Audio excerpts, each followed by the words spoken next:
Good morning. Bonjour tout le monde. Just another typical packed Environment and Climate Protection Committee meeting, I can see. I guess the trick is to give away prizes. We have a ceremonial part of the agenda this morning, which, as many of you know, and we will do that first before we go through the consent agenda and move on to the official part of the meeting. So I will move to the podium now for the Environmental Excellence Awards.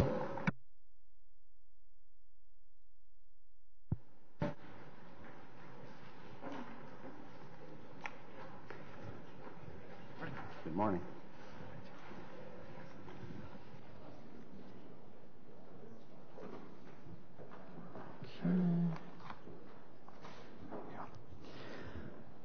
Me again, different microphone. Good morning, everyone.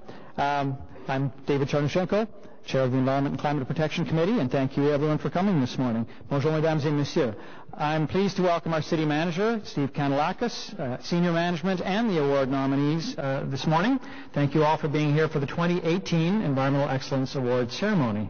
Je vous remercie tous de votre présence à la cérémonie de remise du prix d'excellence en matière d'environnement de 2018.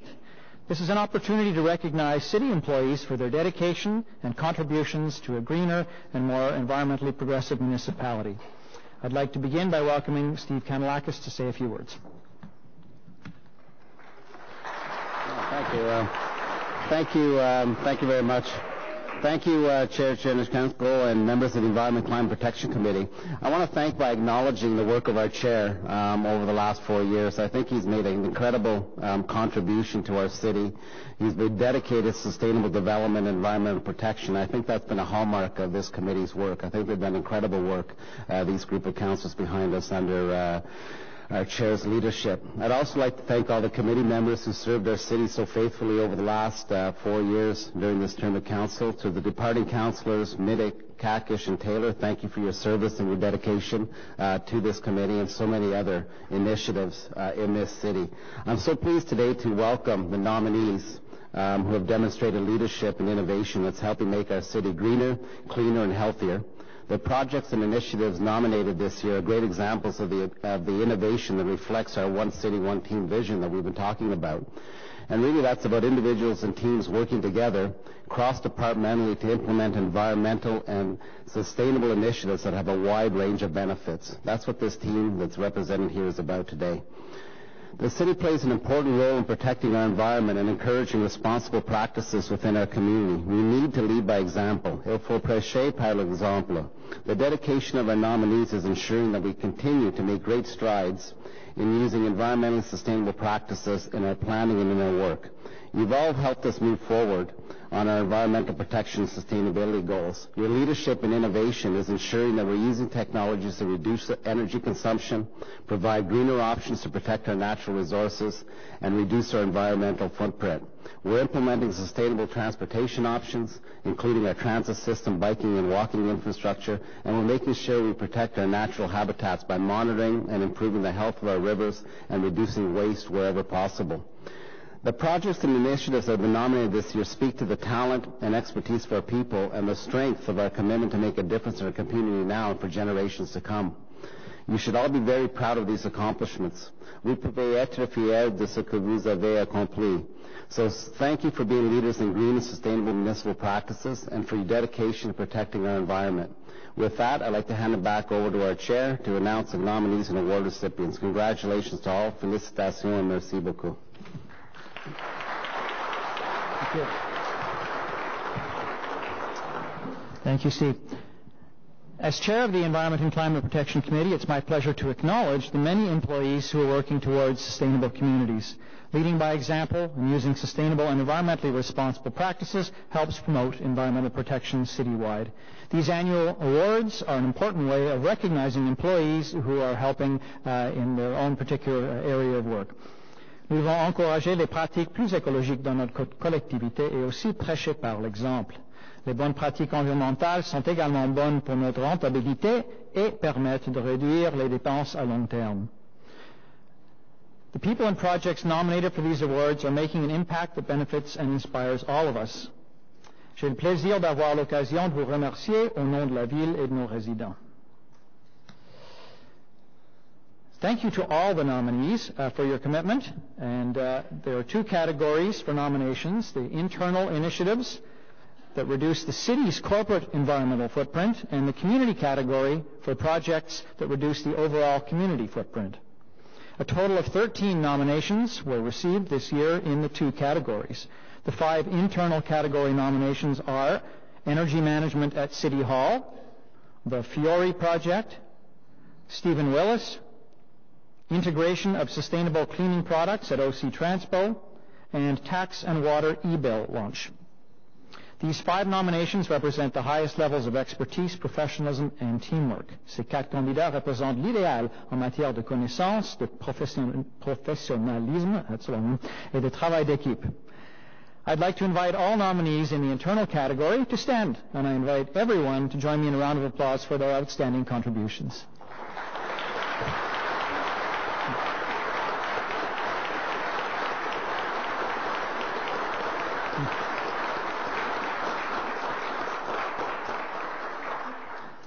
And thank you. I think that's particularly important because with any area where we give out awards, it's difficult to pick, and everyone who's nominated deserves recognition for their work. So we can only pick one, but it's important to recognize everyone. I'm pleased to announce the recipient of this year's Environmental Excellence Award in the internal category goes to the team responsible for the integration of sustainable cleaning products at OC Transpo. Congratulations to Mike, Bougon, Jason Carbonet, Tom Casey, Barbara Collette, Marc Lapensée, Chad Maas, Sean O'Connor, Stefano Palumbo, Lynn Riley, André Sauvé, Elmar Shetkin, John Summers-Neal, and Mark Thompson. These dedicated individuals recognize the importance of improving environmental sustainability and reducing waste. Team members were keen to see OC Transpo use greener products in their day-to-day operations, including workspaces, mechanical workshops, and in vehicle maintenance. Armed with information from a review of identifying the use of harmful chemicals in cleaning products, the team set out to build a case to use cleaner, healthier degreasing products in the workplace. The team partnered with Inu Science, a Canadian company that specializes in biotechnological and ecological professional cleaning products that are safe, economical, and better for the environment. Working closely with Inu Science, OC Transpo implemented a smooth and efficient integration of these products.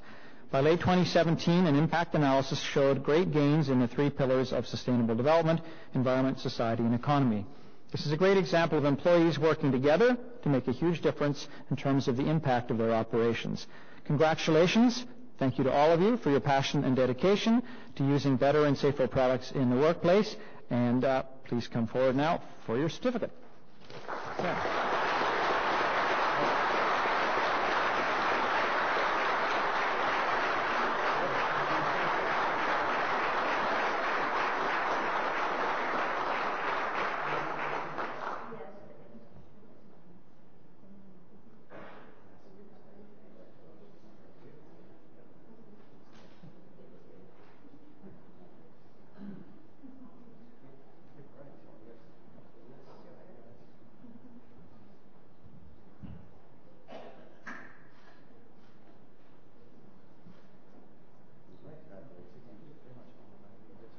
All right.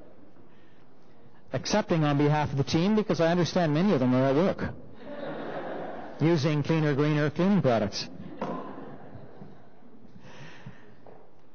Now, the following are the 8 nominations in the community category: the Baseline Road Bus Rapid Transit, Bayshore Station to Heron Station Planning and Environmental Assessment Study, community engagement in response to the October 2017 rainfall event, Energy Evolution, Ottawa's Community Energy Transition Strategy, Phase 1, Lansdowne Redevelopment, LEAD ND, Stage 3, Splash Pad Retrofit Project, Stage 2 LRT Tree Transplant and Advanced Planting Project, the Secondary Sump Pump and Backup Power Program, Your Community, Your Health videos. Before we announce this year's winner, I'd like to invite all the nominees in this category to please stand, and please join me in recognizing them.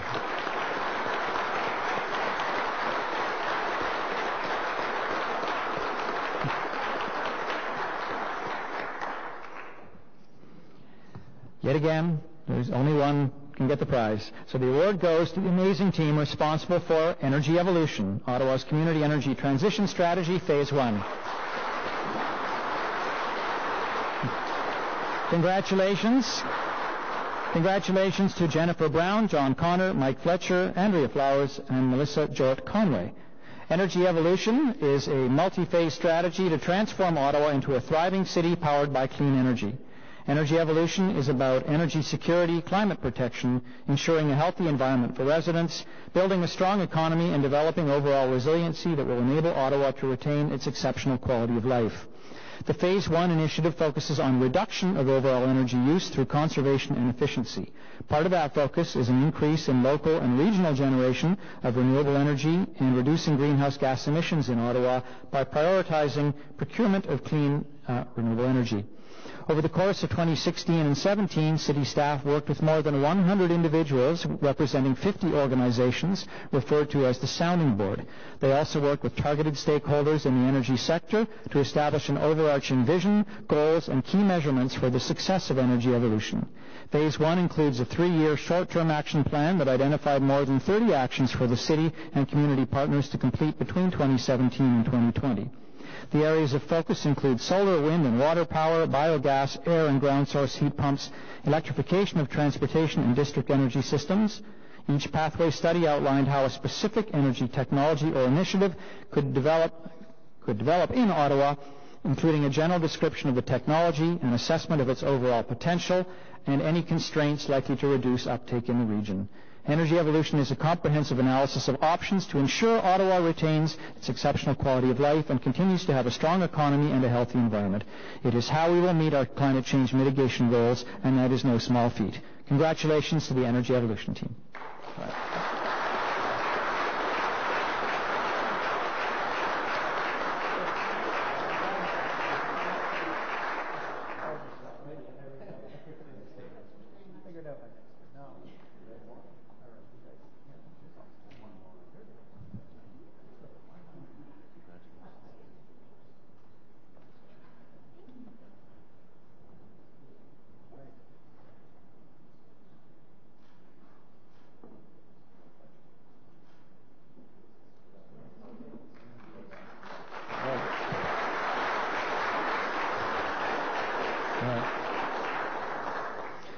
Nous sommes très fiers du professionnalisme et du dévouement du gagnant d'aujourd'hui et de tous les candidats nommés pour ce prestigieux prix. On behalf of my council colleagues, the city manager and general managers, let me say how appreciative we are. Thank you for your efforts. Our city continues to find ways to make our operations and our city more sustainable. Thank you. Merci beaucoup.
All right.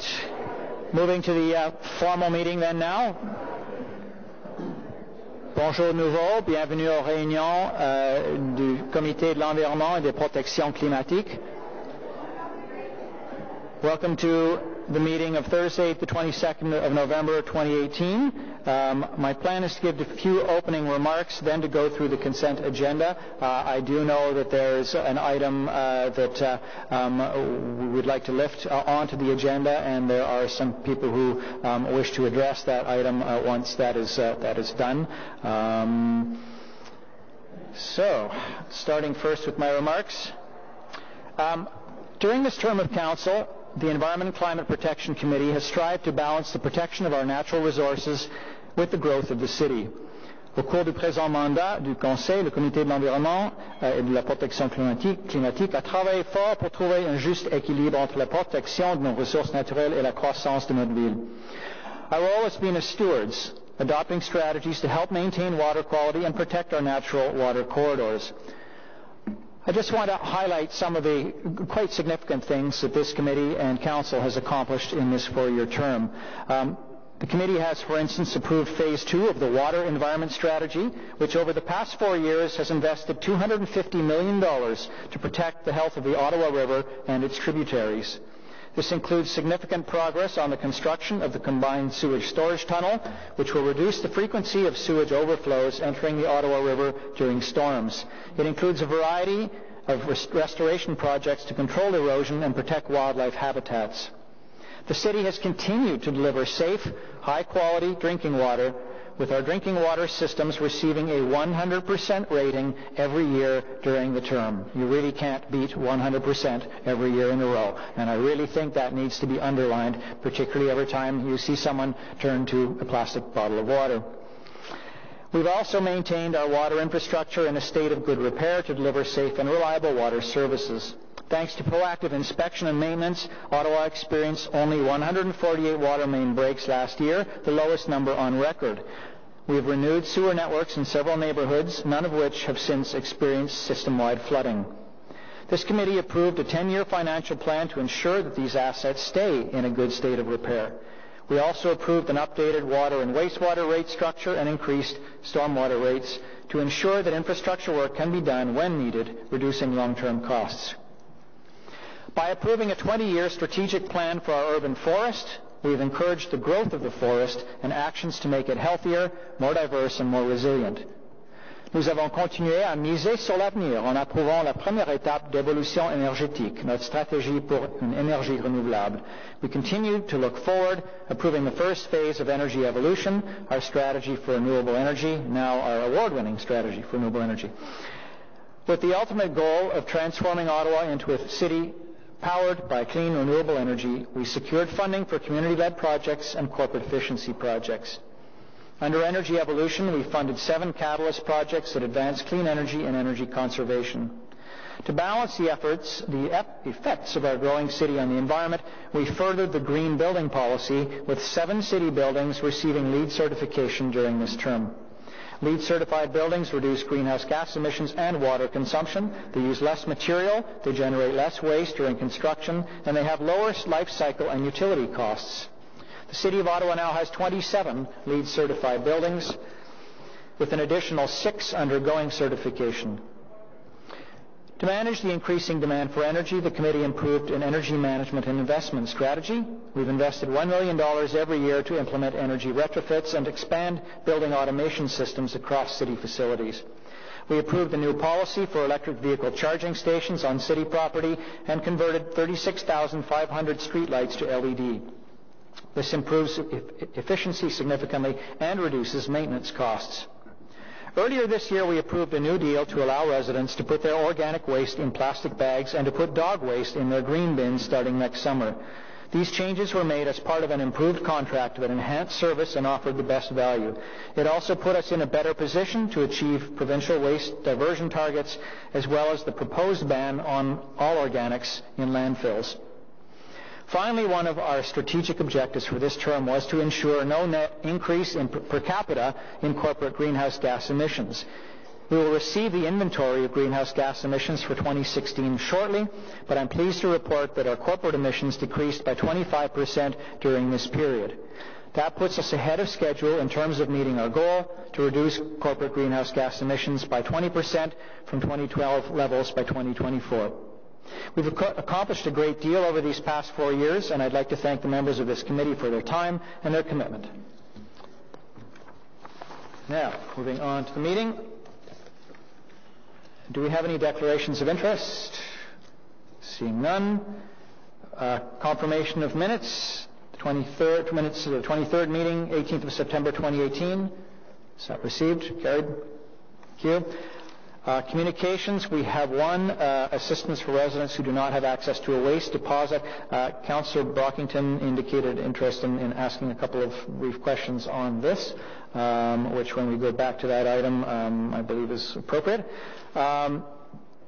Presentations, we've completed that.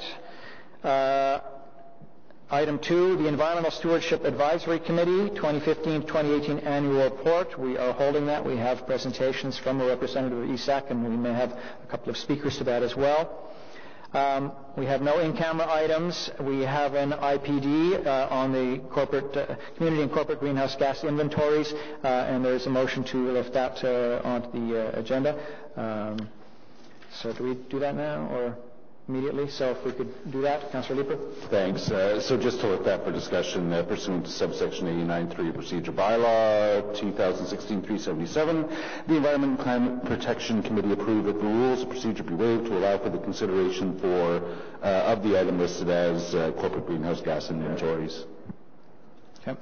Is that item carried? Thank you. All right. So back to then the inquiry. Councillor Brockington. Thank you, Mr. Chair. First of all, I just want to acknowledge and thank you as our chair of this committee. It started off as the Environment Committee, and now it's the Environment and Climate Protection Committee, but I think you listed a fair summary of the main agenda items that we've tackled over this past year in consultation with our community and stakeholders and staff, so I want to thank you. And I just want to acknowledge that every year I host a Earth Day event in my ward, and Chair, you were there for the first one, and I introduced you as the new chair of the committee, and there was thunderous applause, not just because people like you, but they recognized that you were taking over this committee, and I want to thank you for your service, so thank you. On the issue, thank you for holding this. Quickly to staff who replied to my question that was filed at our September meeting, I just want to confirm that in the response it says that the Ministry of Environment and Climate Change issues direction to Stewardship Ontario that we would have to wind up hazardous waste collection by the end of 2020. Is that a legal requirement, or can we still have the option of offering depots in Ottawa if we so choose?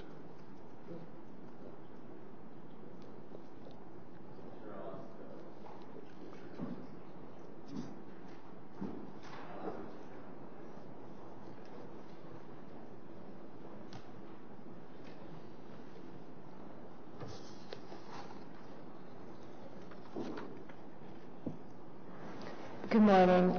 While the plan is being wound up, the City of Ottawa can continue to provide services, but it's not necessarily going to be paid for by the stewards.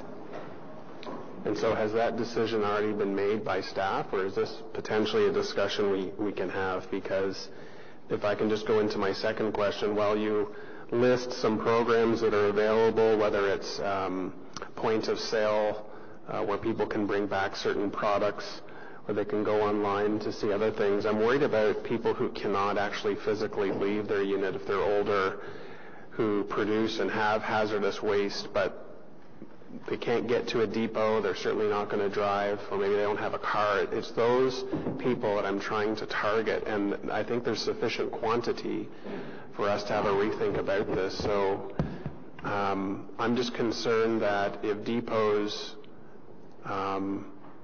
are discontinued, and depots are like one-stop shop where you can bring multiple items to those depots, that people aren't going to choose to go to selective retailers with their pile stuff and take half a day, and I think the end result is going to be worse. So is there any attempt to talk with this committee? We have 2 years to come up with a better solution than what we have now. I don't think that what we're envisioning is going to happen is actually going to be better. Chair, if I may, the provinces, through their wind-up and negotiations with the stewards for implementing a new program, the premise is that the service levels shall not drop from its existing and shall be enhanced. So I think we've got a good opportunity to make the program better, and we'll certainly be reporting on that in the upcoming term of council as part of our waste management strategy. But until we understand the details from the stewards, I don't know if we can make any decisions at this point. Thank you for that. And finally, just to confirm, for 2019 and 2020, we will have hazardous material depots just like we've had in previous years. You are correct. It's in the budget. Okay, thank you. Sure, go ahead. Yeah, follow up. Mr. Wiley, as part, or Marilyn, Ms. Journo, as part of your answer, or the going forward, will there be, no doubt, if the programs are being wound up, the depot program is ending, and I concur with Councillor Brockington. As part of the budget, will there be an effort made to, how will we manage the fact that some residents will dispose of these hazardous materials in the regular waste stream? Will there be an education or an enforcement program as to avoid that? Mr. Chair, there is currently a bylaw, the solid waste bylaw, that prohibits the disposal of hazardous waste in your residential garbage. We do have enforcement of that bylaw, and we take it very seriously, and that enforcement will continue. Will there be enhanced enforcement, or do you foresee an education program? At this point, we're not expecting to hire additional staff to enforce that program, but we always educate residents, and we will continue to do that. As well, the stewards themselves do have education programs as to how their materials should be properly disposed. In addition, public health also has a very good campaign on how to, dispose of sharps and needles. So I think it's a bunch of different sectors that are working together to try and address the issues. Okay, thank you. Thank you very much, then. We will move on to item 2 on the agenda. I neglected to do my usual spiel at the start to remind people that if they wish to speak to any of the agenda items, I guess we really just have the one initial one and then the IPD, which is moved on to the agenda. Please register at the desk here. Sign up to speak for 5 minutes. I already have a number because I didn't need to say that to some of you. You know the routine, and we're already on to it. But should anyone wish to, you can continue to sign up until we actually reach that item. So moving on then to the Environmental Stewardship Advisory Committee. I believe we have Chris Nanda, is that right, who will start by speaking to this item?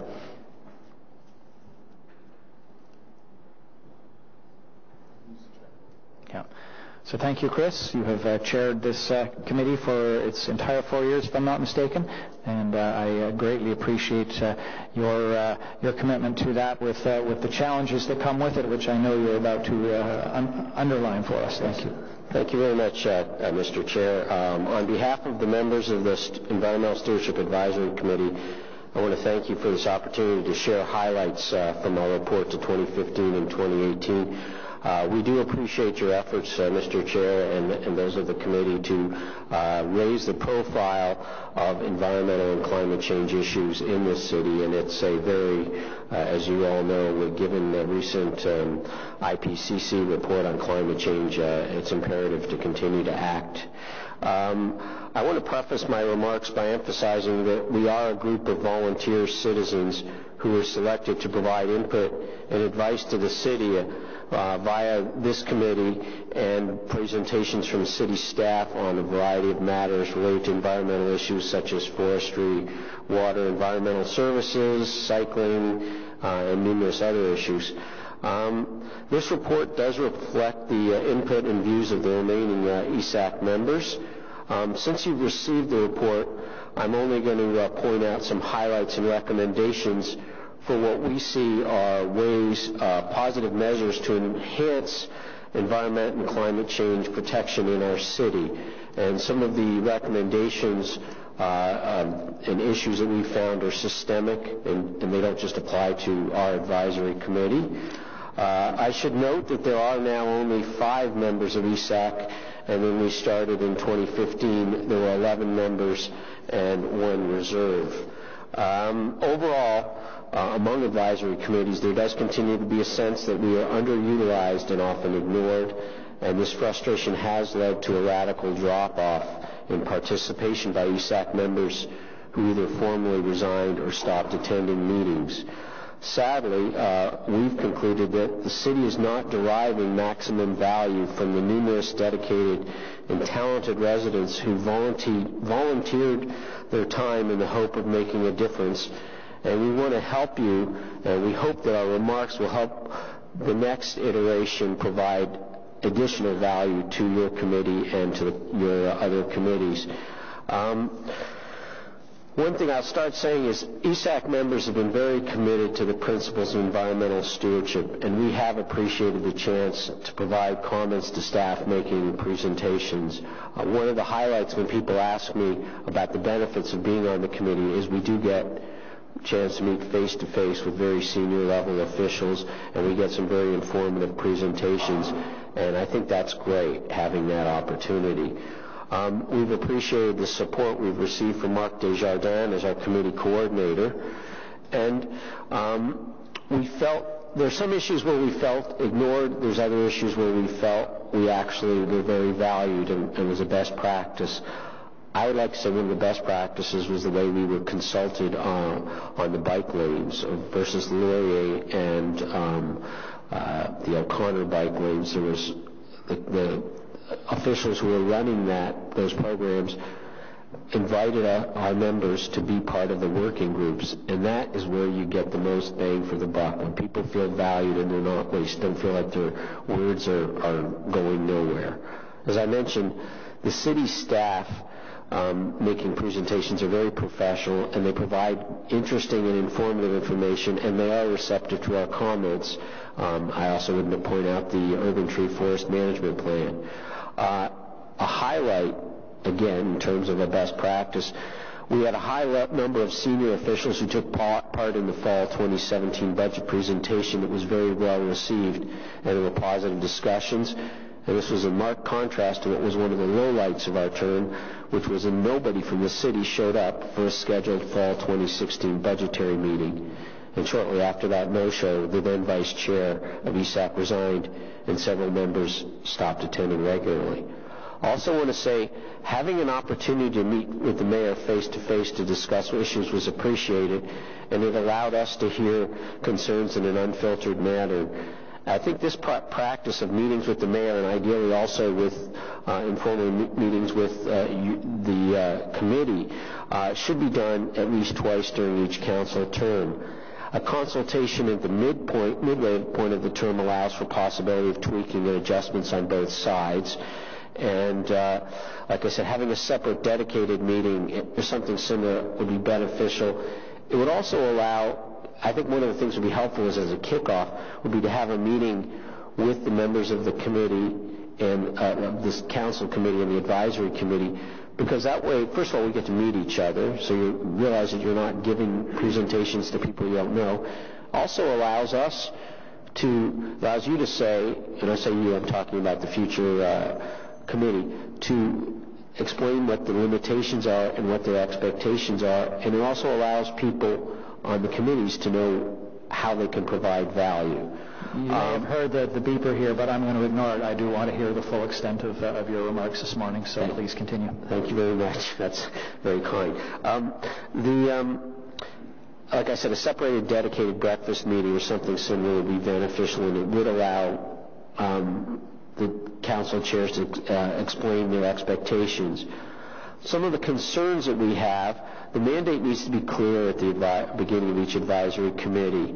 And these are concerns that have been echoed by the other advisory committees, and I understand there was a media report this morning about concerns people had raised about the advisory committee session setup.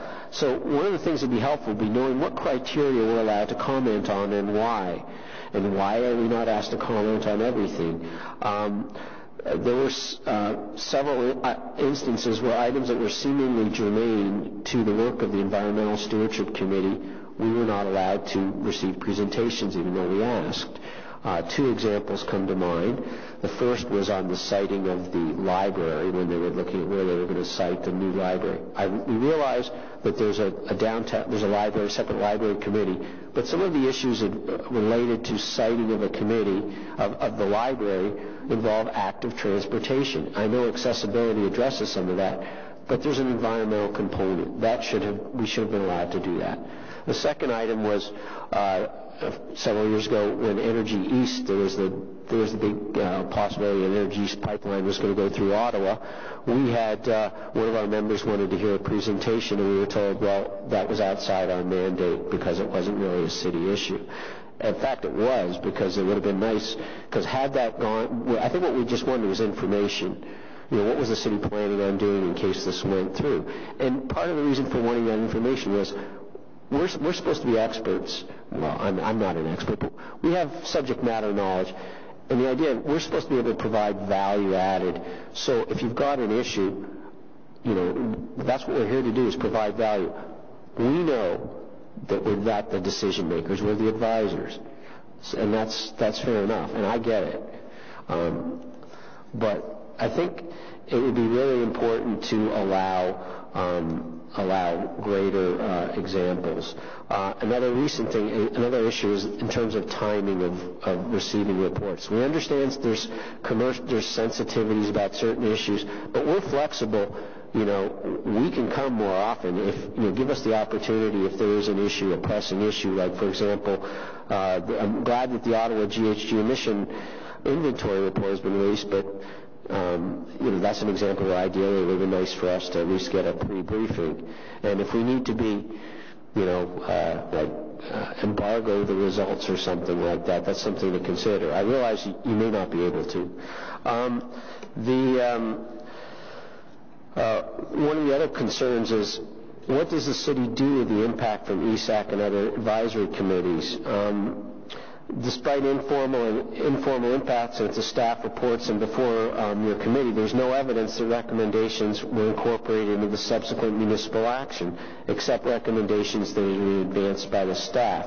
We feel like we're operating in a vacuum, and I think that's one of the concerns other advisory committees may have. We're not asking for, we're not demanding that our recommendations be followed, but it's kind of nice to know what happens to them. And one thing that has been good, and I want to commend Councillor Chiarelli, who was the commend for our last meeting. He came back and he gave a very informative debrief of what was happening, and he was able to, having councillors involved with the work. And I remember Councillor Moffat in the previous ESAC. They provide a reality check for us. But it's also really important to have that two-way flow of information. And I think my recommendation, it should be a standing item on every advisory committee meeting is a report back. And pursuant to that, I know that councilors are busy and they can't always make meetings. But it would be good to have a system in place where, if, let's say, the designated rep from the committee couldn't make it to ESAC, that there would be a backup person who could. Again, in terms of, it would be nice to have some sort of metrics of what we're doing, and maybe even having, and some of this information is in the remarks, would be to have a check of, was ESAC consulted on something. And we believe that there should be more proactivity given to allow ESAC the types of items that are actually on our agenda. We know we're advisors, but it'd be nice to bend the parameters a bit. And we want to know how we can be better engaged in the budgetary process so that the city can benefit from our expertise.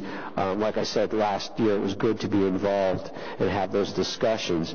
But again, it'd be nice to know, have some concrete examples of what specifically happened.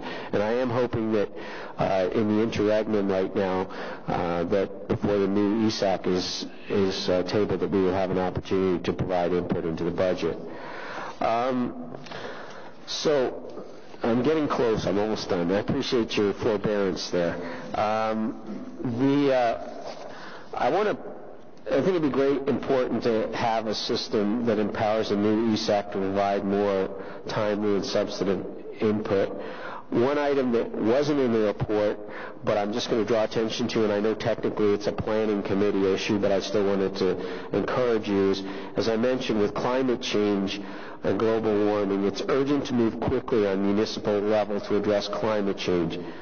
We know that you and the next council want to lower greenhouse gas emissions to make Ottawa low carbon and sustainability, and we would urge you, and especially the members of the ECPIC that will be serving the next 4 years, to act boldly and creatively to tackle the issue of climate change. It won't be easy, but it can be done, I believe.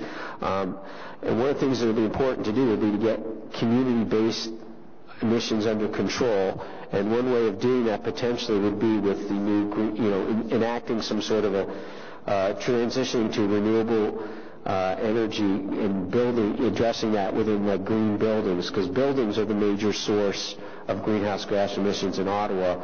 And one of my colleagues informed me recently that a recent consultant's report to Energy Evolution, I believe, said Ottawa can directly require increased energy performance under Section 41 of the Planning Act if both the official plan and the city bylaws contain appropriate provisions. Ottawa does not currently have such measures in the official plan, and we need to amend the official plan. But I would encourage you and any of the members who are on planning committee to take that to heart and consider that as a step, because I think it will benefit all Ottawans and it'll benefit fellow citizens. And again, I want to just, in closing, thank you for this opportunity to share. I do appreciate the work you do. I know several of you around the table, and I know that you guys put in long hours, and I thank you again for that. And I do hope that you'll take these remarks to heart as you push forward. Thank you. Thank you very much, Chris. Again, to you and members of your committee, I know that circumstances haven't been ideal, to understate that fact. Thank you for raising specifics and a lot of constructive suggestions, because that's always the way I've looked at advisory committees, is you are precisely there to offer constructive input and, where necessary, critique, but not, as you acknowledge, make decisions. That's ultimately to us in the end. Councillor Shirley, you indicated you have a question? Yes, thank you.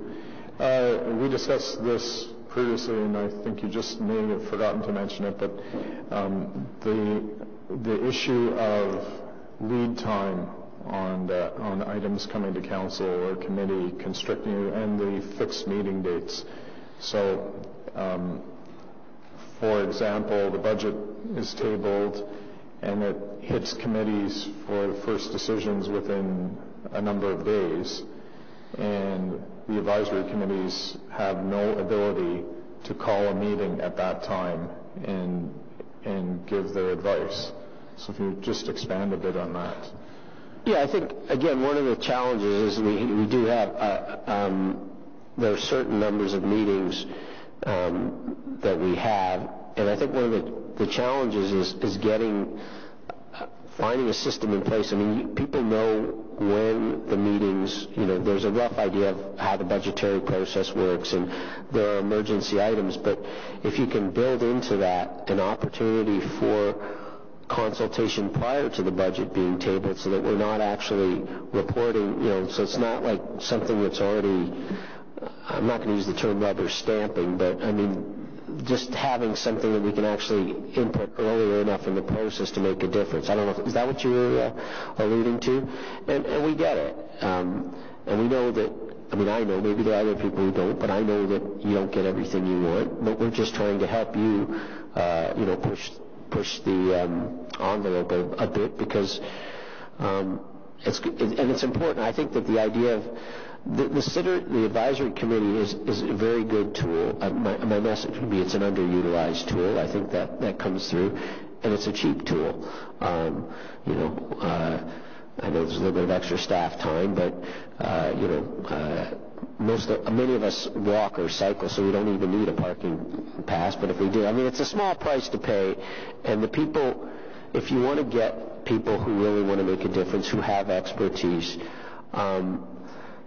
there needs to be a bit more there for them to do and feel empowered. And I would say that, especially if you want to get people from the younger generation, because they're busy and they've got lots of other things to do. So I think I would really encourage you to take that to heart.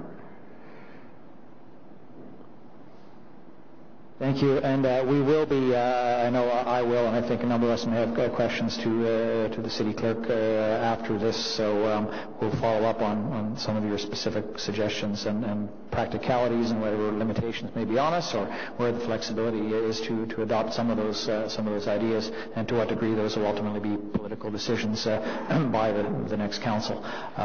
So thank you, Councillor Lieber. Thank you, Chair. Chris, we're going into a process of governance review. We're going to be taking a look at how the city is running. We've also got the nominations or applications open to sit on advisory boards right now, and residents have been approaching me wondering whether to sit on environmental stewardship. I've had to advise them that the best way probably to move the city's agenda right now is to work with one of the external organizations in the city. Ecology Ottawa, I see Rob Barnes is here, Angela Keller-Herzog, Charles Hodgson is here. These are the folks who are getting media around the agenda. They're the folks who are putting real political pressure on council to make changes.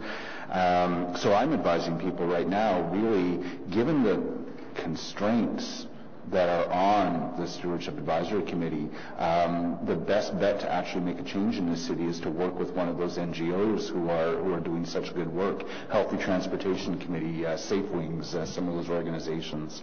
If we want to change that, if I want to be able to go with confidence to residents and say, you can make a difference in how this city addresses climate change and environmental issues, what are the most important recommendations that you've made that we need to look at incorporating? It's a lot of recommendations. Is there any priority here? Yeah, I would say one of them would be to expand the scope, allow the committee to be a bit more proactive. One thing I would say, and this is fix the website. It is so hard to find what's going on in terms of publicity, what's going on. Because one of the things that's surprising is we get, we're not expecting a packed house, but we get very few members of the public who are there, and maybe it's because they don't really know about it. So I would say one of the other things is to allow or make it clear if you want to have people, if there's an issue that's coming that a private citizen or a group may want to address, make it easier for them to actually know about it, because the procedures are, they could be clearer in terms of how to allow members of the public to speak at our committee meetings. So I would say, and I do think that first of all, give more power and scope, but also this report card, or just having metrics of what's going on, because one of the frustrations is people offer things and they just go off into a vacuum. If there's a way of knowing what's happened to what you've said, particularly, and I think if you realize that, you're not going to get everything you want, but let's say if you actually have made a recommendation and it's been adopted by the city or it's been moved forward, if you can see that, that's going to attract people, because then they won't feel like they're wasting your time. I don't know if that answers your question. I mean, there's a lot more. And I would just say I'd be happy to talk to individual people afterwards and provide input as an individual as well as you're looking through this governance review. Does that... I think there's some useful stuff there for sure. Do the media attend ESAC meetings? Not usually. Good. No. Sorry? Okay. Thanks, Chris. Great. Thank you very much, then, Chris. Seeing no other questions specifically to you, I believe Angela Keller-Herzog wanted to address this item. Is that right? Okay.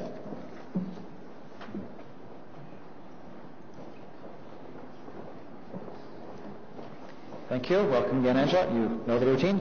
Hi, everybody. I'm speaking in a private capacity and in solidarity with some of the present and past members of the ESAC. There was 11 citizens that have expertise and were willing to work in the public interest and public service, and there's only 5 of them left.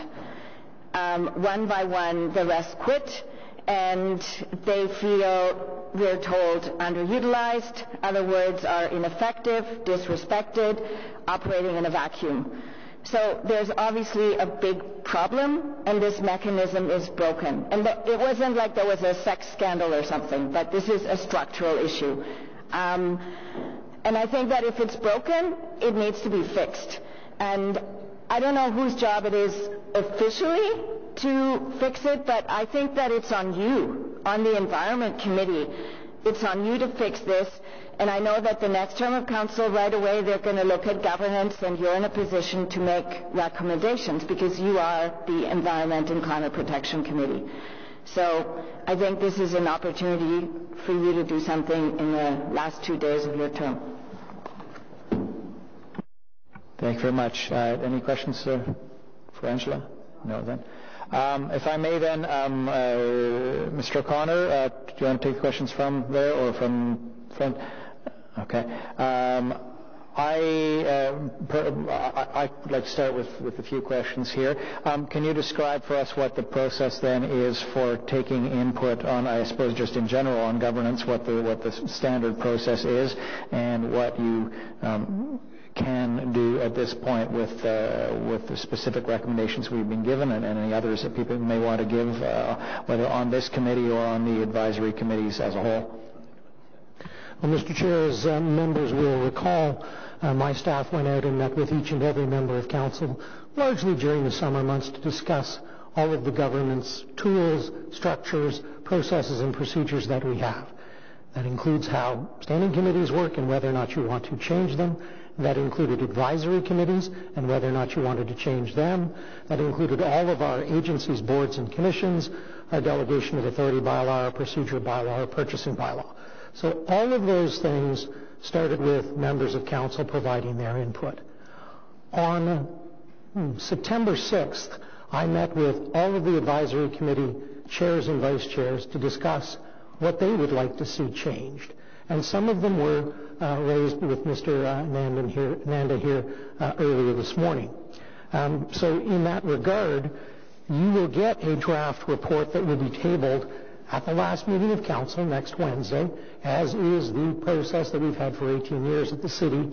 It will then be lifted from the table at the next term of council's new first real business meeting on December 5th, and that is where decisions will be made with regards to all of the city's governance issues. With regards to the input provided by the chairs and vice chairs of the advisory committees, I would suggest that it was invaluable, as it usually is, Mr. Chair, that they provide a lot of good input to us, and we make significant efforts to make those recommendations a reality. So, for example, when the chair spoke to the fact that in 2016 budget process, staff didn't show up from one of the departments. Absolutely. We fixed that. They showed up for the next 2 years. They will show up. With regards to the budget positioning that will be in probably Q1 2019, I've already undertaken to encourage all of our advisory committees, to, as soon as we get the budget process in place, that we will be prepared to call special meetings for all of them to bring them in and have them deal with the budget sometime. I'm not worried about, having extra meetings. We can do that quite quickly and get them involved at the ground level with regards to that. With regards to some of the questions that the chair raised over things they wanted to comment on and things that they were not within their mandate. Absolutely true, Mr. Chair. And in 2012, this council restructured all of its advisory committees in a major report and put them in the process to ensure that council's term of council priorities is driven down through the standing committees and then down on through all of the advisory committees. So at the end of the day, I think both speakers have been correct. It will be council that will make those decisions as to whether or not any structural changes need to be made. Thank you very much. So you are coming with a report to us at next week's final council meeting. That would clearly be an opportunity to ask questions, but in terms of decision making for the coming term, that would then wait till the first meeting of the new council. Did I understand that correctly? No, Mr. Chair. What happens is we table the report for governance at the meeting itself. It is on the table so that members of the public, members of the media, and we do send copies immediately to all of our advisory committees and our other branches to make sure they all have copies on it. And then on December 5th, Wednesday, the first business meeting of council, because you're not allowed to do business before then, you would then presumably have a fairly lengthy meeting, as we are wont to do, to go line by line through that report. It's largely 200 pages or so of a variety of matters. That's what I was trying to clarify. Should I, for example, at the final meeting, wish to make recommendations and move motions, would that be appropriate, or that will be to the new council and early in December? Yeah, Mr. Chair, with respect, that would be for the new council. That's what I suspected and wanted to clarify. I would certainly be interested to hear any comments that you may have prior to then. Yeah, you have already in private, and if I have more, I will certainly do so, and I encourage any other councillors to do that as well, and whether that be about frequency and alignment and mandate. And of course, one of the challenges is always going to be that with a smaller number of committees, unless we expand them, you will get, for example, the green building that may fall under planning as opposed to under our own ECPC here, and that would not be ruled out of order, that recommendations could still find their way to other committees and not purely be focused on this one, because of course cycling is transportation, and that list could go on and on. Yeah, the only thing I wanted to add, Mr. Chair, and it's a keen observation, is that a number of the suggestions made by the advisory committee chairs and vice chairs are, I would suggest, administrative matters that I've taken under advisement and will be doing them anyways, because I think there's a lot of things that we don't need changes to our procedure rules and recommendations and things. There are things that we are just going to implement. Okay. Thank you very much. Do we have other questions at this time? No? Seeing none then. Sorry, Chris, you're signaling.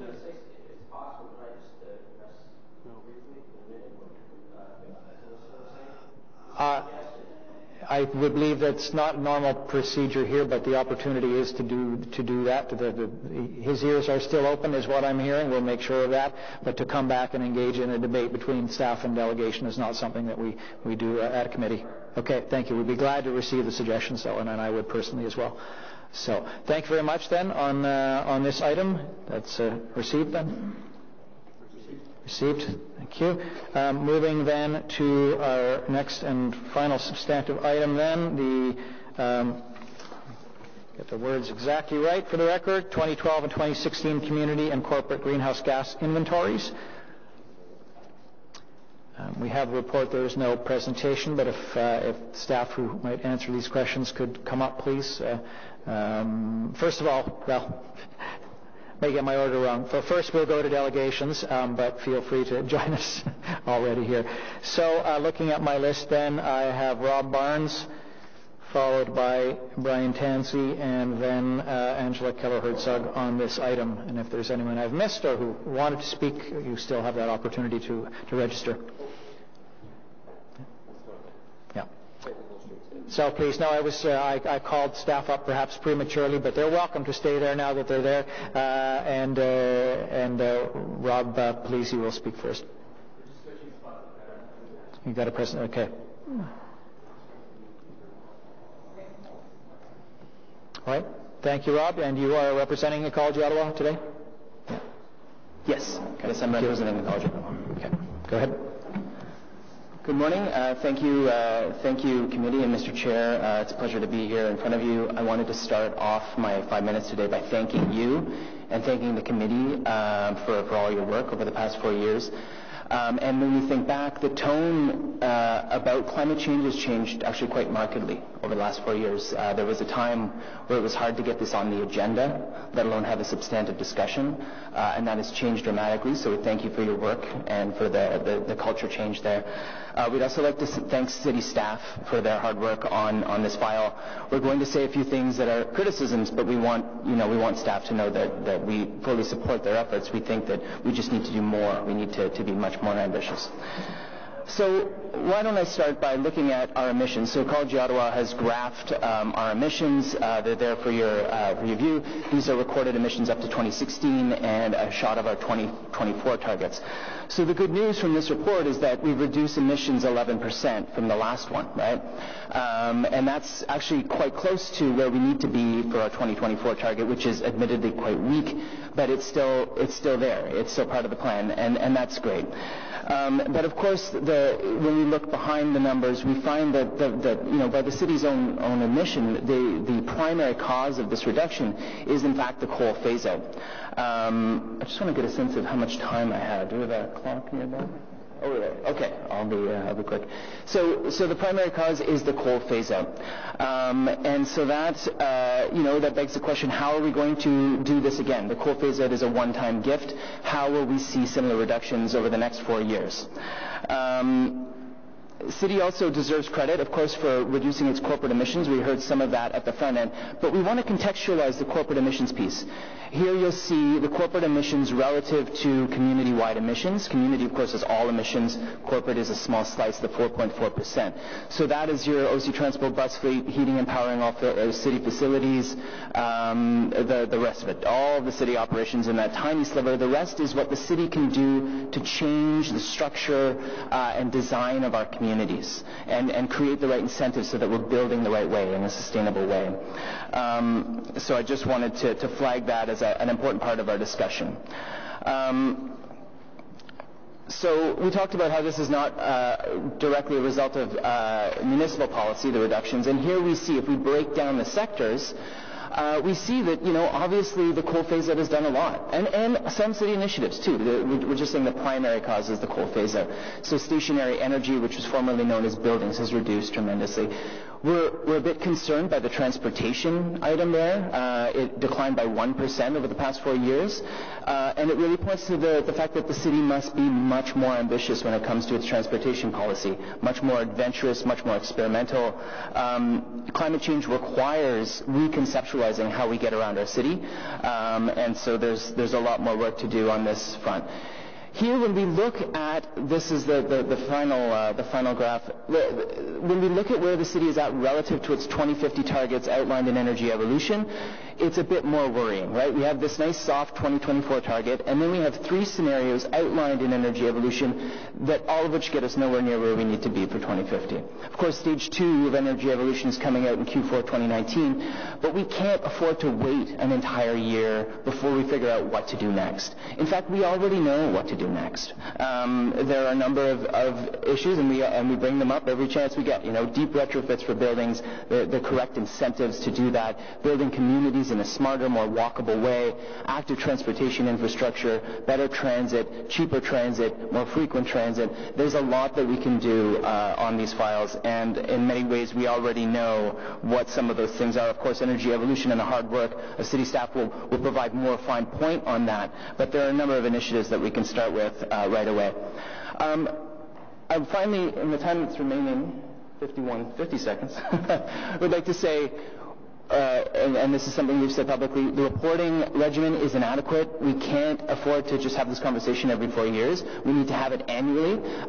Also, if we are, I don't want to back down on that first point, but we can't afford to release emissions after an election is called. It does a disservice to the voters of the city to not know the performance of council. And obviously I understand there's a lot of technical requirements on the city's end to harmonize the methodology and to update that, but we think that going forward it's important that we time it in such a way that the reports are timely. Where do we go from here? Well, we need immediate action now. Chris Nanda said it. I mean, the IPCC report is clear. There's a new one, it seems, coming out every day. And it would be a shame that one of the wealthiest cities in one of the wealthiest countries in the world didn't lead by example. We can be that force as a city, and I encourage the next council to take strong action and make climate action a term of council priority. Thank you very much. Thank you very much, Rob. Do we have any questions from committee members to Mr. Barnes? No. Seeing none then, if I could move to Ryan Tansey, please.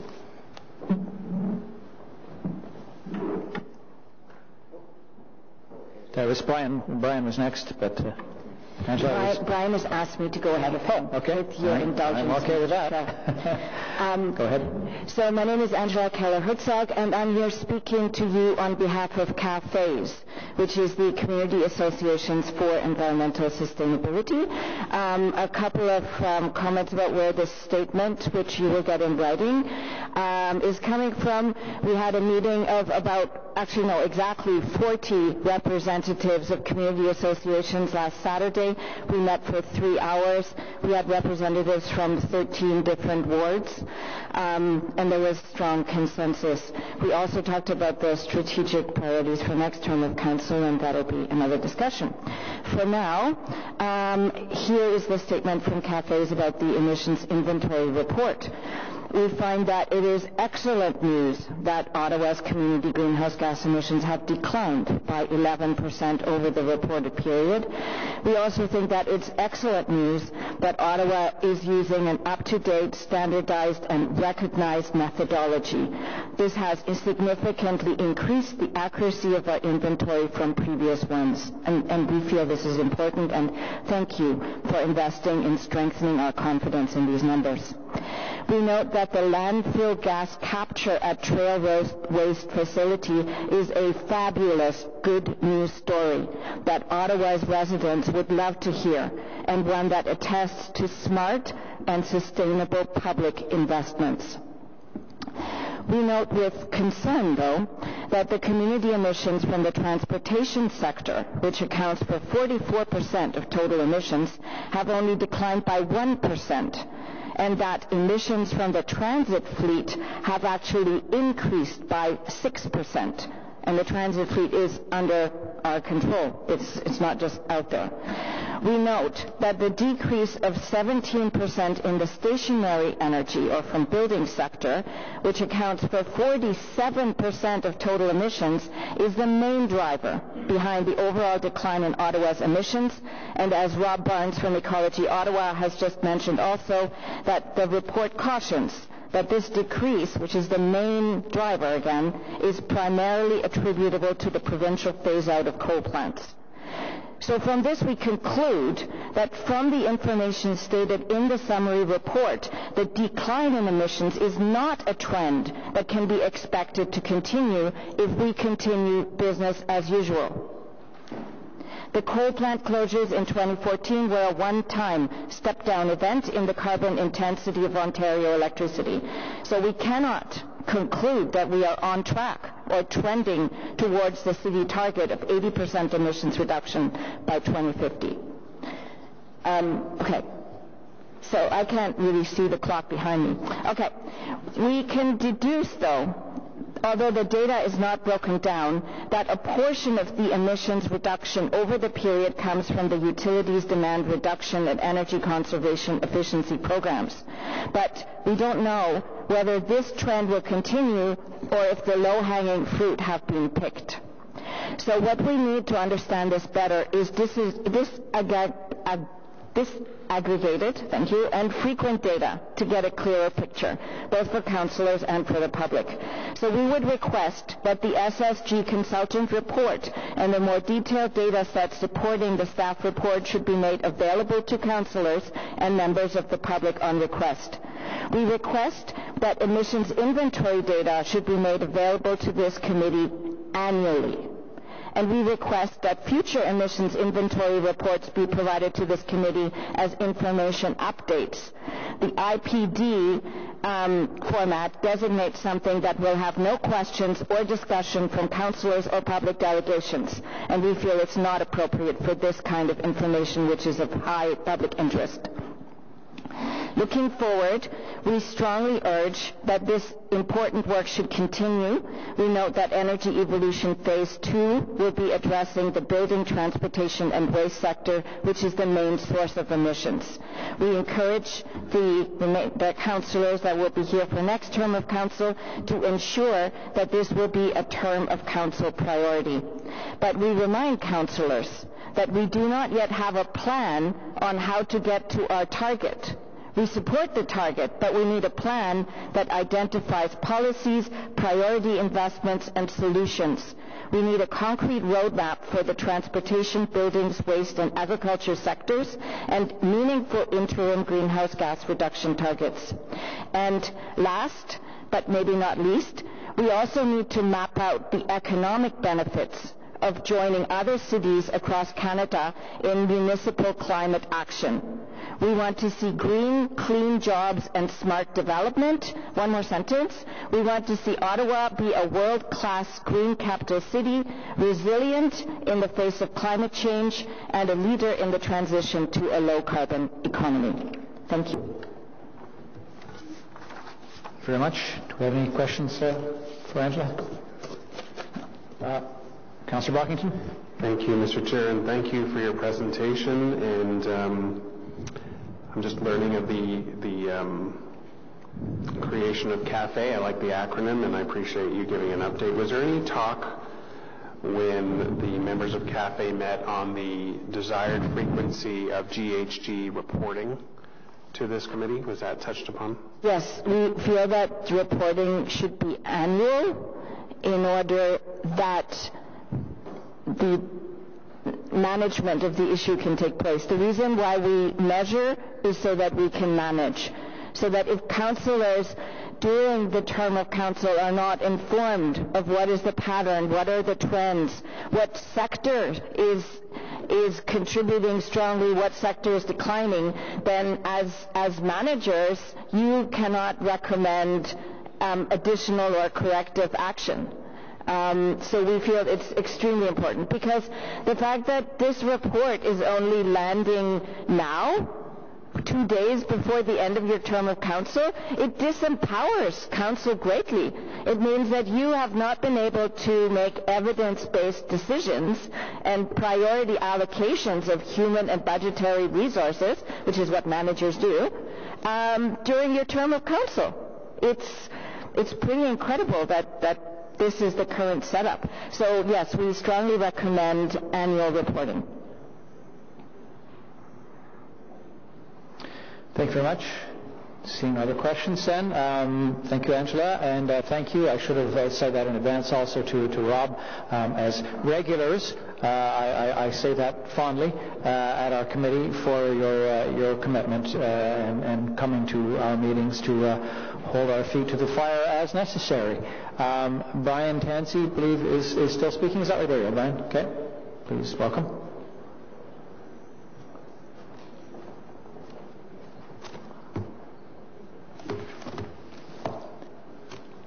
Did you have a visual presentation, or you're just using your laptop for notes? Just my laptop, okay. Just to remind myself, because it's short. Okay, go ahead. Very short. So this is, seeing the situation this morning, it makes me think of kind of like a little dessert after the meal. You've heard the meal from Rob and Angela and Chris. My dessert offering is this, that this council, the next council, and everybody in this estuary between the present council and the next one is kind of lucky, because last month the UK published a huge study, 58 pages with all the technical details, pretty well demonstrating very clearly what happens when you have an incinerator. And the reason I'm talking about that is that the mayor talked about incineration in his campaign. And it really worries me. I'm with Waste Watch Ottawa. My colleagues know more about waste than I do. There's an economist, a PhD biologist, a policy and operations person. But when I saw that report, I thought, shit, we don't need any more evidence. It's proven they have 11 incinerators in the UK. The picture on the cover of this thing is the Edmonton incinerator, which is actually Edmonton, UK, not Edmonton, Canada, because there is one being proposed there. So I want to quote you just 3 of the 10 bullets that are in their executive summary, and so that you'll know this report exists. It's very detailed. I myself am looking for contrary opinion from qualified people, just to be really sure myself. Here are the 3 I want to read to you. The number 2 is that the release of CO2 from incinerators makes climate change worse and comes with a cost to society that is not paid by those that are doing the incineration. A. Next. This is the bullet number 6. Electricity generated by waste incineration has significantly higher adverse climate change impacts than electricity generated through the conventional use, believe it or not, the conventional use of fossil fuels such as gas. And the last one I want to tell you is about composition analysis. Second here.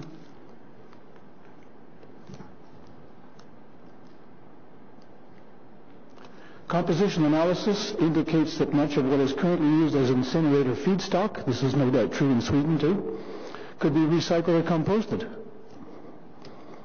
And this would result in carbon savings and other environmental benefits. Thus, incinerating waste comes with a significant opportunity cost. So this council and whoever is going forward to the next one, don't be convinced by the smooth talkers from the incineration companies who want you to build an incinerator at basically your cost and not count all the costs. Thank you.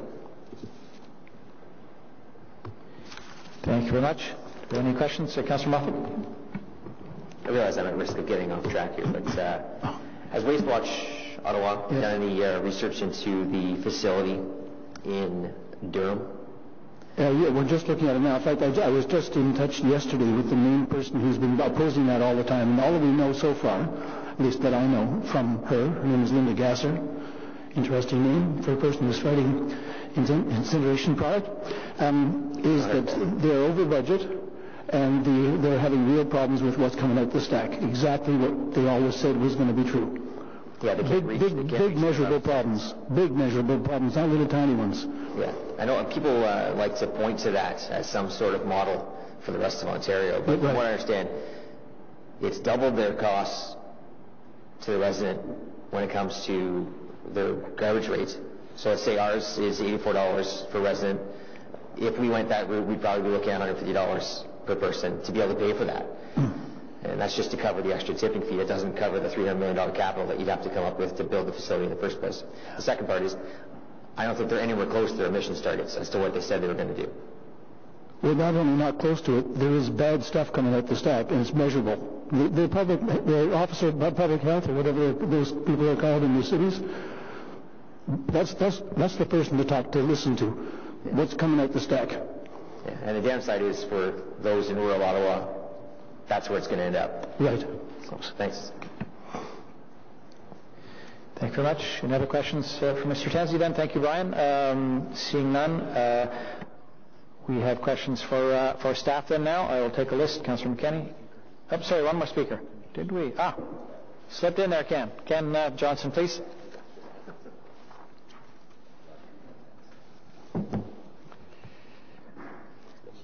And as usual, you have 5 minutes. Thanks, Ken. Thanks for the opportunity to speak. First, I'd like to thank the Environment Committee for all their hard work trying to make things move forward in the city. But I think we'd have to all agree it's been primarily a lesson an exercise in frustration. And I think this emissions report reflects that. The fact that many of us have met asking for the numbers and also being promised they would come out well before the elections. I met in January with some city staff. They said it was going to come out, I think, in June, and then suddenly, surprise of surprise, it doesn't come out till after the election, which is just totally unacceptable, as you would all agree. With the recent IPCC report, yet again, it has become incredibly clear that we have to act now, in the next few years, not 10, 20, 30 years from now. Emissions that we cut now will have 30 times the impact that emissions will have cuts in 30 years will have. And the climate, it's just physics. It's just a total number. So every time we delay, we make it that much worse for ourselves, our kids, and our grandkids. And you all know that, but there doesn't seem to be a suitable level of outrage within the city when things don't happen. The last budget meeting in January, I think it was, where there was no set staff or money for climate change, even when on the day of the budget meeting $10 million were found, reported as in the Ottawa Citizen as even eels would be jealous of how slippery Mayor Watson is. We just have to do better. And you don't have to look far. In Gatineau, all the buses they're buying now are hybrids, which have regenerative braking and save up to 30% of the energy transportation use. In Ottawa, I don't think we have any. I think we've gotten rid of the only hybrid buses we have. We tried apparently a couple electric. But why isn't every bus being bought now hybrid, for example? Secondly, the Catholic School Board just won an award for reduction in carbon. And I asked the guy who received the award, and I said, what did you do to make all that change? Because I think they had reduced their carbon footprint by something approaching 30%. He said, it was just common sense. University of Ottawa, right across the canal here, has done incredible work that many lessons could be learned from. But again, from the top, there was ambition to do something to save money because it made sense in all kinds of ways. In terms of targets, it's great to have a target for 2050. That's easy for council to vote on.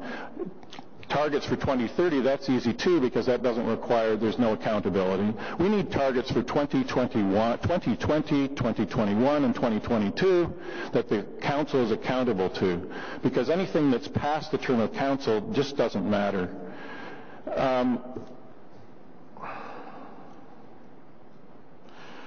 The most recent report that just came out a couple of days ago, I don't know if you've seen it, where they looked at different countries' ambition and where we would end up in terms of the planet if the current practices were followed. And for Canada ended up right at the bottom of the scorecard of 190 countries, along with Russia, with a 5.1 degrees expected increase in the temperature of the planet if every country followed the same policies Canada was following. 5.1 degrees. How can you even look at your children and expect them to have any faith in you if that's the path we're on? Anyway, that's all I really wanted to say. I just hope that the next council will just be outraged. The next Environment Committee will be not willing to accept from the mayor that we just don't have money to do things, or staff. I think it's just an obscenity. And full stop. Sorry to be emotional about it, but it's kind of a subject that increasingly requires emotion. We sit here very calmly and not much happens, and another term of council passes, and another plan will be made. But look at the numbers. I mean, only the ambition of the former Ontario government has resulted in Ottawa being even in close proximity to where we need to be. Thank you. Thank you, Ken. Any questions from the committee? No. Seeing none, then questions to staff now. Councillor McKenna, you'd indicated you want to be on the list. Kenny, Moffat. Thank you, Chair, and thanks to everyone who came out today. It is, as many of you noted, unfortunate that this discussion is happening following our election. I would have been very happy to have it during the election, as many other topics that have come to light since October 22nd. But here we are, and we're going into a new term of council, and I think that, I know that we are going to have to be, have our feet on the ground as a committee, whomever that is. We don't know who our committee, how it's going to be composed at this point, but we're all members of council, and we'll all rise up through council. So all 23 of us and the mayor will have very intense responsibility to ensure that we are getting annual reporting, so that, as the last speaker pointed out, we are held to account year over year, and not 4 years out, and certainly not after the next election. So I have a few questions to staff. One particular one on transit fleet, the 6% increase. Can staff give us some indication why we have a 6% increase in GHG emissions as a result of our transit fleet? Sure, I can speak to that. Thanks. Good morning. Good morning. So there's been a couple of aspects that... Yeah. Microphone. Also, please do introduce yourself for all of the committee members and the audience. Sure. I'm Barbara Collett. I'm an environmental engineer at OC Transpo. Okay. All good? Okay. There's a couple of issues to discuss regarding the changes in emissions between 2012 and 2016. One aspect is a change in the composition of our fleet. So we have less 40-foot buses and an increase to 112 double-decker buses. So while a double-decker bus has a higher emissions per vehicle kilometer, we're carrying twice as many people on the bus. So overall, the emissions per passenger of a double-decker bus is lower than the emissions per passenger on a 40-foot bus. So, if we have more passengers, increased service, increased capacity buses, we are going to see increased emissions. But as you would know, the emissions per passenger on transit is lower than emissions per passenger in a private vehicle. Mm-hmm. Another aspect in recent years is construction detours, certainly to do with the construction of Confederation Line. So we have buses driving more kilometers, more hours of service, to meet service, and a big part of it is loss of transit way. So we no longer have buses operating on a dedicated transit way. We have buses out on the roadway. They're driving slower speeds. The buses just are not as efficient. So those are the items that affect emissions. But it's the temporary. The construction aspect is temporary. Light rail is coming. So we're going to see 34 electric rail vehicles operating with zero emissions, replacing about 180 buses. So we're anticipating a 15 to 20% reduction in emissions. And of course, the hope is with these enhancements to transit with Confederation Line, Line 10 train coming on, that the public are going to get out of the cars and more people on transit, and we'll have less emissions from vehicle traffic in the city. Thank you. I appreciate the response, and I'm quite familiar with the construction detours as I back onto Albert Street myself with some 2,200 of them daily.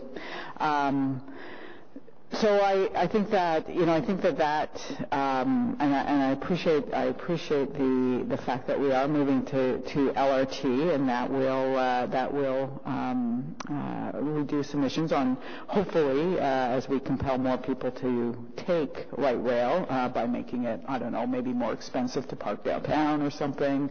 All sorts of ways to get cars off of the street.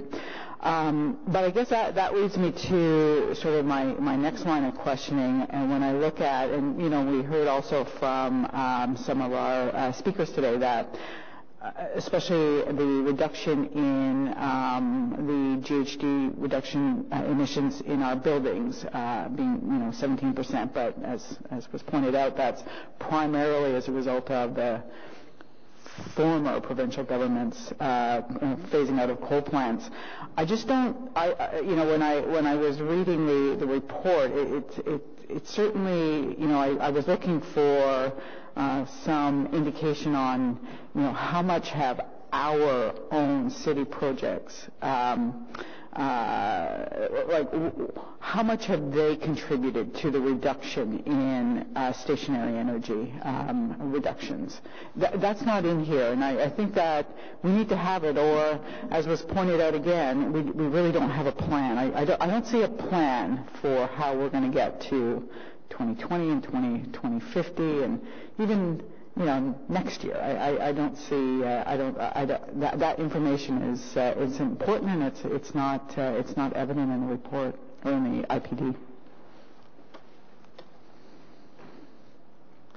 Chair, if I could just clarify, I think there might have been two questions in there, and the first one was how is the city contributing to the overall community emissions? What's our percentage in that? Yeah, especially in stationary energy. Like if you pull out what was accomplished as a result of the phasing out of the coal plants, what have we done? And what's our plan to continue to reduce by 17%? Right. So I don't have that stationary energy information in front of me. I can say that, like the community, the corporation did benefit from the coal phase-out. However, we also made headway in reducing our energy consumption in our own facilities through investments made through the energy management and investment strategy. Regarding what I think is your second question is how are we going to get to the 2050 target?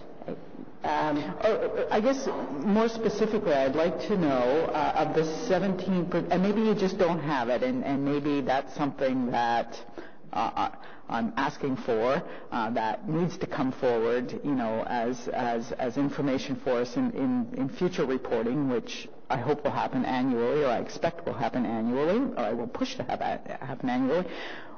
If we've got a 17% reduction, I don't know, if you stripped out what was reduced as a result of the coal plant phase out, what would be that number? Would it be 1%? Would it be 5%? What did we do specifically to reduce GHG emissions through our stationary energy? Chair, I don't have that information in front of me, but I can promise to get back with that information. Okay. If you could, thanks, and maybe if somehow we could make that public so that people have that information. So, again, I just want to emphasize that, I really just don't see, as people pointed out and reading it, a plan for how we're really going to continue to move towards our targets. And I know for myself, whether I'm a member of this committee again, but I will be a member of council in the next 4 years, I do want to see annual reporting. I think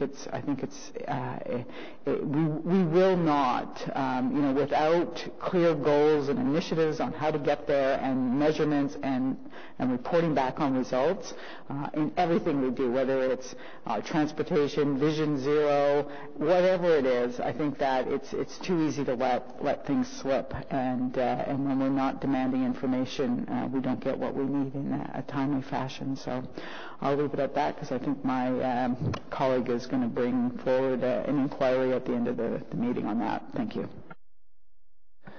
Thank you. Councillor Moffat.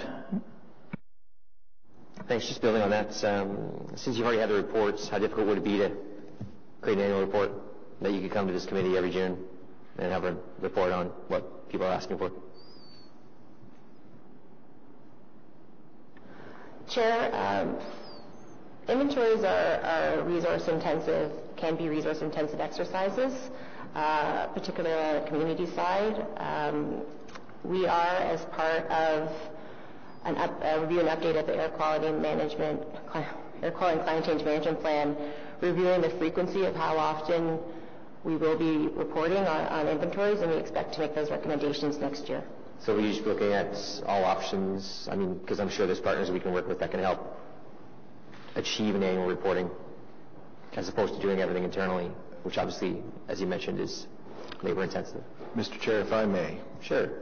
At this stage, we are looking at definitely increasing the frequency of our corporate reporting. That is something that is entirely doable, and we're working with Corporate Services Branch to establish an energy accountability matrix within our actually compiling our data on our own energy usage within the corporation. And the general manager isn't here to talk about that, but that is very much in the works. So increasing our frequency on our own corporate performance is very doable, and we're working towards that. The community ones is a lot harder because the sources of data are not all necessarily within the corporation. We have to go to external energy providers to get that. That we will look at in the QCC MP program to see how much more we can do. But again, we rely on outside parties to help us with that information. So that's what affects our ability to do it. But the new methodology that we've used, we heard the comments in the community, it is a much more standardized methodology, which we're pleased we're now on, what's consistent with other cities. So we believe we'll make progress on our reporting frequency for sure. All right. It's not like 100% firm, but I guess it's better than every 4 years, I guess, right? Absolutely increase the frequency to what we're doing now. We will try to do absolutely the corporate reporting every year. That is absolutely something we intend to do. As I said, the community reporting, because of the sources of data, are not entirely within our control. We're going to see if we can find a way to get the data in a mechanism that would allow us to report more frequently than 4 years. I think we would ideally like to do it in something like a 2-year window for that, but we'll have to see the feasibility of the information. Fair enough. Thanks. Councillor Leeper, did you have questions on this, or a motion that was indicated while you were out that you might? No? Okay. Speak for yourself now. You may have an inquiry at the end. Is that right? Yeah, I'll talk with the general manager about whether that inquiry is still relevant. He wasn't there. Okay, yep. Councillor Brockington had asked for an inquiry to be made at the end of the meeting with respect to the issue that Steve just outlined, so I'm just going to chat with him about whether or not that's still needed. Mm-hmm. Yeah, my discussion with Councillor Brockington was that to determine what the cost and amount of what really the effort was and the cost of that to move to annual reporting, for example.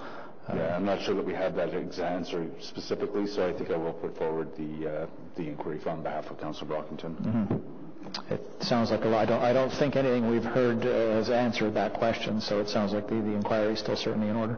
Okay. Sorry, go ahead. Do you have it? Go ahead, yeah. I do. What is the feasibility of reporting community and corporate GHG inventories on an annual basis? What constraints exist on staff of any kind, and if any, to accomplishing that? Thank you, and you've got that written that you can put on the record.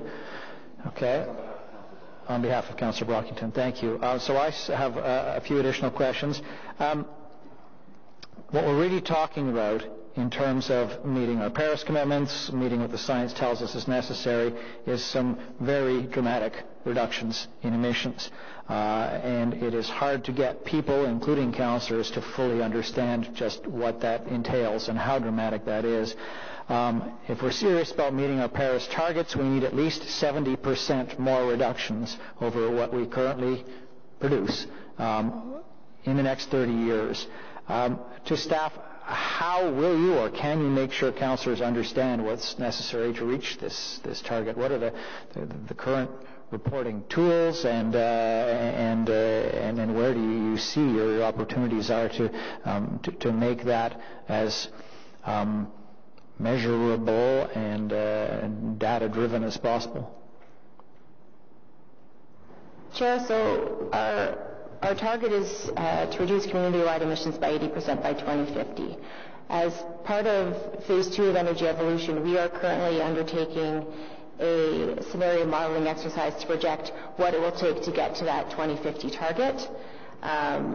As part of this exercise, we hired the consultants that equally undertook the inventory recalculations. They are developing a business plan scenario to show what would happen if just based on population growth alone with our emissions, as well as modeling scenarios for conservative, moderate, and aggressive actions to see what it would take to get us to 2050. So through this exercise, we'll have a better sense of what it takes to get to 2050, as well as we'll also be developing actions for the short, medium, and long term to help reach that target. And this will all be brought forward next year. Have you seen reporting tools or techniques from other cities, Canada and globally?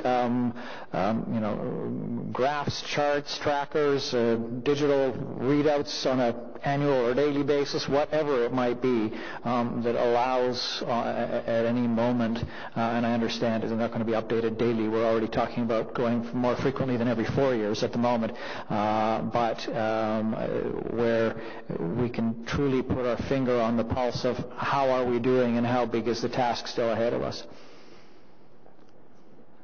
Mr. Chair, this is something that we are tracking emerging practices, and we are continually looking into it. I don't have any examples currently. I do strongly encourage you to look at those best practices and bring them forward in the next AQCCMP report and others, because there's nothing like some sort of a dashboard, quite literally, and I don't say this purely joking, quite literally on the digital billboard as you step into City Hall. It doesn't have to be up there every day, constant, but that it's there on a sporadic basis that or cycles through along with all the other announcements that literally tells us how are we doing. And if the answer is not well and the task is daunting, then that is something we need to know in order that we can get onto it. So please, I look forward to that. And similarly, the challenge, of course, is how do we make sure the public and local businesses, everything outside of the corporation, what we call the community, and community emissions, are aware of their role in this. The city adopts goals on behalf of, and yet we do not to any degree fully control the practices of others. Can you describe then what the current plans are for engaging with the community at large? Thank you, Mr. Chair. I'm Charmaine Forgy. I'm Manager of Business Technical Support Services in Planning, Infrastructure, and Economic Development. How we're going to engage our residents with the targets and our progress. Part of Energy Evolution, as we heard this morning, had a huge engagement strategy associated with it, and we're going to leverage the same types of techniques. So part of when we're reporting back in 2019, we'll come up with some recommendations. How do we engage them, not only on setting the targets, but in the progress. We want to ensure that we're reaching all of the residents and what's their part in it as well. So yes, and of course I was intimately involved in, acquainted with the work, the sounding board, and a lot of the focus groups with Energy Evolution. So there is a plan to modify but continue an approach like that with our quite broad stakeholders. Yeah. Yes. Okay, thank you very much. And internally, then finally here, what are various departments doing to meet these objectives? It's far too easy to designate one person or 4 people or one department, but of course, as we saw just in this relatively modest report alone, it shows how it's everything from OC Transpo to waste management to buildings and on the list goes, to snow plowing and et cetera, et cetera. What current cross-department groups exist already that report, that strategize together? Can you remind us about that? So, Mr. Chairman, Mr. Willis might be able to pick up a little bit more on this, but we are looking at setting up what we call a corporate energy office, which is really focused on the initiatives that are being advanced corporately, and as Mr. Willis indicated, that's part of the means by which we can start looking to annual monitoring, reporting in terms of how are we doing. Even through the Energy Evolution Phase 1, there was a lot of initiative, a lot of action items that were identified, many of which are the responsibility of other departments. Those have been pushed out to those other departments to take the leadership role on moving these things forward. So it's all about ensuring that we get the communication system in place, that we get the proper focuses in place, which we're working on in terms of that corporate energy office, which is really focused on that internal corporate initiatives, making sure that we advance to the extent that we can with what we have available to us to keep on moving forward and achieving the corporate targets for reductions. Thank you. Mr. Willis, do you want to add to that? Yeah, I might add to that. One of the complexities of putting the inventory of our corporate resources together is all the different fuel sources come to us, whether it be electricity, whether it be natural gas, whether it be propane, diesel, all the other things from a whole variety of sources, and the bills go throughout different parts of the organization. We are centralizing that into a corporate energy accountability office where all of that information would come.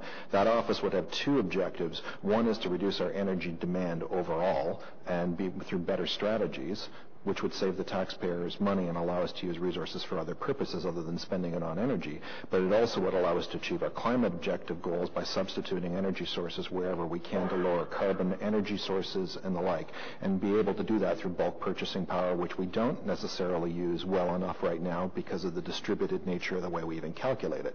So the concept is to use this through corporate supply and services, who are centralized to do all of our purchasing anyhow, have all the tools and resources to set this up. So we think that as we establish this and get it rolling, we will find efficiencies through all kinds of actions. Cumulative little actions will add up quite quickly when we can get them focused and getting all the information flowed through them. That will increase our ability to report on our corporate emissions as well. So this is definitely in progress, and we're working through the details of that right now. Thank you. I do recall that that was quite exciting news nearly a year ago now in the last budget, as I recall, that there would be this, if not bricks and mortar office, virtual office of in finance, a smart energy office linking finance to all city projects with an energy and carbon lens. What's the progress to date on that work? So that the general managers have agreed on the framework. We've agreed on the staffing model. We're just in the process of dealing with the implications of that on day-to-day operations. Mr. McDonald's group in supply and services will be responsible, and he is putting together that office. We're hoping to implement this early in the new year. Well, may I, in my final moments, impress upon you the urgency of that work. So, thank you. Any additional questions for staff then on this report, this IPD then? Is that received? Okay, thank you. So, if you will indulge me then, these are my final moments as chair, and there's a few remarks I'd like to make, just a few. I hope they will be useful. I hope some will be inspiring.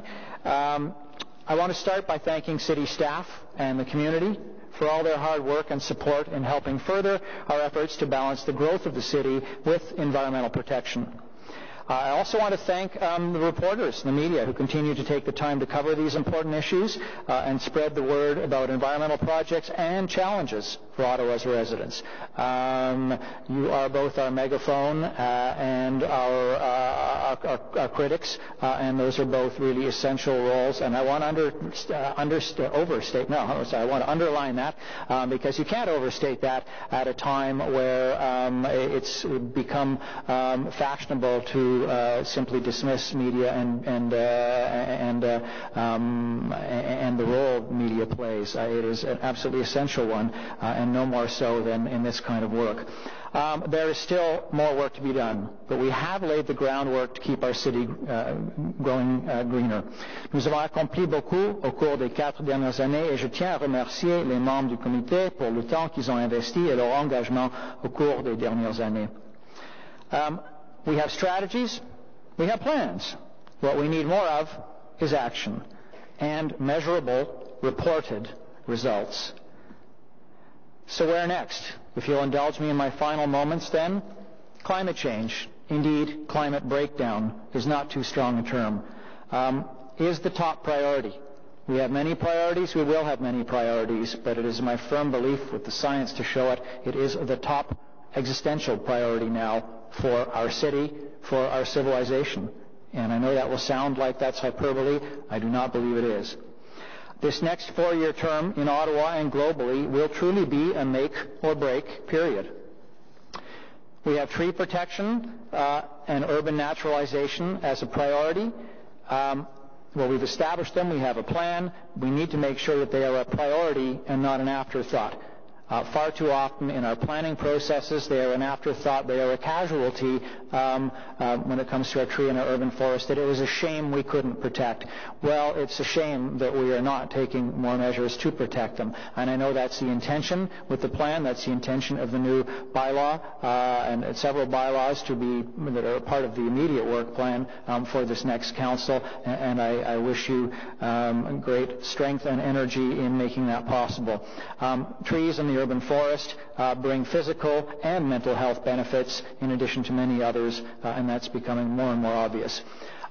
Diversion of all organics from landfill needs to be a priority. Whether that is a provincial mandate or not, because who knows, with the shifts of signals and plans coming from the province, quite simply, organics have no place in a landfill. We then put in expensive measures to try to tap the gases coming out of them, but anything we can do to divert organics from being there in the first place is money well spent and must be a priority. Moving away from plastics, just to pick one symbolic area and product, but it's everywhere now. Moving away from plastics at the source, not just recycling, which in most cases is actually downcycling. Whatever we can do as a city to be replacing those disposable plastics with other materials that are durable and reusable will again save us a lot of money and a lot of work further down the line. I urge you, I say you now, although I'll still be watching from the outside, be bold. Incorporate a net greenhouse gas impact figure in all city reports, ideally tied to a carbon budget and tracking progress. If every report that comes to council tells us, with a little number at the end, is this up or is this down? Is it taking us away from our carbon reduction target, or is it moving us towards that target, and by how much? That is an important factor that we can and should take into account when we vote yea or nay on any particular decision. Study congestion pricing. I know that one landed like a lead balloon in our first efforts, in its various forms as a useful tool. It's used elsewhere, it's effective, it saves money, it ultimately saves time for people. Let's at least study if it can work and how it can work. Consider residual waste, i.e. garbage, pricing tools and behavioral prompts. I know that's meant to be part of the next long-term waste management plan. Everything from clear bags to tag bags and on that list can go. We have heard again today simply saying, oh well, send it all to an incinerator is not going to fly. That is not the answer in my belief. And let's look at the tools that we can use to get residents being serious about their own diversion. Let's use our own authority in green building design and cool rooftop regulations. Let's use on-bill financing to allow building owners to invest their own money in their own buildings with the certainty that should that building turn over to someone else, that the costs and benefits stay with that building, and it gives much greater certainty. All the city has to do is be an administrator of that process. It does not involve city money in doing that. Again, it's a tool being used elsewhere. Bulk purchasing of electric buses by the city, anything we can do to help as a coordinator for school boards, for example, and other municipal vehicles. Bulk purchasing is an area we can use in collaboration with other municipalities as well, not just within the city, but with others. I said bold, and yet all of these are known, tried, and proven tools that work elsewhere and that save money. For Ottawa, if we haven't done them, it's still bold. Let's be bold. Let's really remember. We have one planet that will sustain human life. We have one atmosphere that gives us breath. And we have a population of dynamic, inventive people. Let us as a city show the world what leadership in sustainability and environmental protection looks like. Thank you. Merci beaucoup.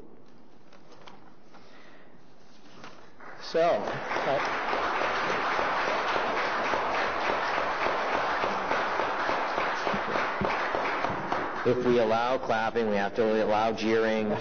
Guys, go ahead. Come on. Do.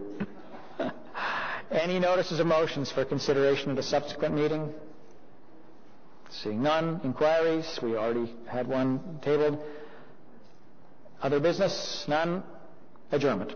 Thank you. Merci. On adjournment? I want to record a quote on adjournment, yes. If you must. On adjournment. Councilor Brockington is Chair Shirley not here. He's trying to prolong the meeting? Yay. Councilor Leeper. Yay. Councilor McKenney.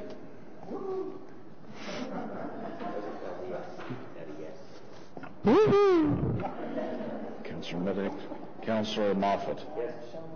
Councilor Kakish. Yes. Councilor Town is here. Chair Chernyshenko.